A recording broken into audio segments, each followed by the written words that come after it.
शहर के सबसे पुराने और भीड़ भाड़ वाले बाजार के एक कोने में एक छोटी सी समोसे की दुकान थी।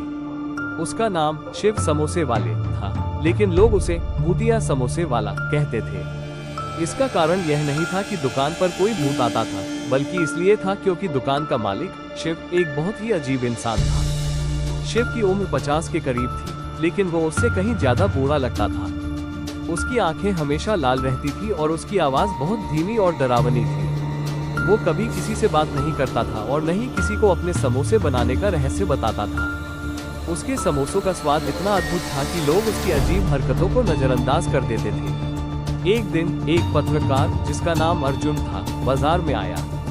वो एक रहस्यमयी कहानी की तलाश में था। जब उसने भूतिया समोसे वाला के बारे में सुना तो वो बहुत उत्साहित हो गया। उसने शिव के बारे में और जानने का फैसला किया। अर्जुन ने कई दिनों तक शिव की दुकान पर निगरानी रखी।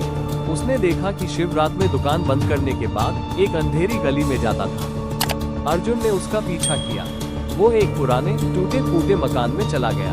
अर्जुन ने खिड़की से अंदर झांका और जो देखा उसे देखकर उसकी रूह कांप गई। उसने देखा कि शिव एक कमरे में बैठा था, जहां बहुत सारे पुराने बर्तन और कुछ अजीब चीजें रखी थी। शिव ने एक बड़े पतीले में कुछ डाला जो खून जैसा लग रहा था।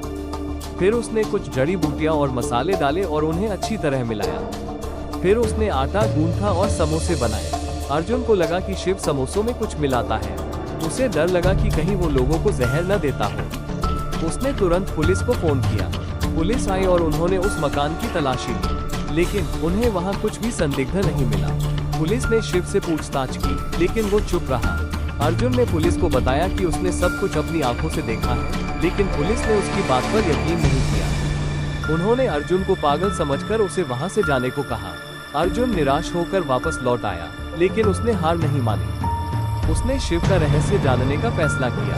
उसने सोचा कि शायद शिव का अतीत उसके व्यवहार का कारण है। उसने शिव के बारे में जानकारी इकट्ठी करना शुरू किया। एक दिन अर्जुन को शिव का एक पुराना दोस्त मिला, जिसने उसे शिव की पूरी कहानी सुनाई। शिव एक गरीब परिवार से था। उसके माता पिता बहुत बीमार थे और उनके इलाज के लिए पैसे नहीं थे। शिव ने अपनी समोसे की दुकान खोली ताकि वो पैसे कमा सके।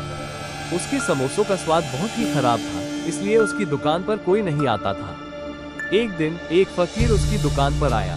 उसने शिव को समोसे बनाने का एक रहस्यमयी नुस्खा बताया। उसने कहा कि इस नुस्खे से बने समोसे इतने स्वादिष्ट होंगे कि लोग कभी उनका स्वाद नहीं भूल पाएंगे, लेकिन इस नुस्खे को बताने के लिए उसे एक कीमत चुकानी होगी। शिव ने हाँ कर दी।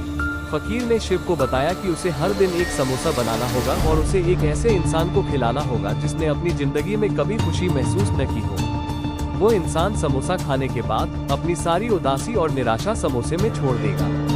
समोसे में वो उदासी और निराशा ही उसका असली स्वाद थी। शिव ने फकीर की बात मान ली। उसने हर दिन एक समोसा बनाया और उसे एक ऐसे इंसान को खिलाया जो बहुत दुखी था। शिव की दुकान बहुत लोकप्रिय हो गई और वो बहुत अमीर बन गया, लेकिन उसे हर दिन लोगों की उदासी और निराशा को देखना पड़ता था, जिसने उसे एक उदास और अजीब इंसान बना दिया। जब अर्जुन ने ये कहानी सुनी तो वो हैरान रह गया। उसे एहसास हुआ कि शिव कोई बुरा इंसान नहीं था, बल्कि एक दुखी इंसान था जो दूसरों के दुख को पीकर समोसे बनाता था। उसने शिव के पास जाकर उससे माफी मांगी। शिव ने अर्जुन की तरफ देखा और पहली बार मुस्कुराया। उस दिन के बाद अर्जुन ने समोसे वाले की सच्चाई लोगों को बताई और लोग उसे भूतिया समोसे वाला कहना बंद कर दिए। वो अब शिव समोसे वाले के नाम से जाना जाने लगा।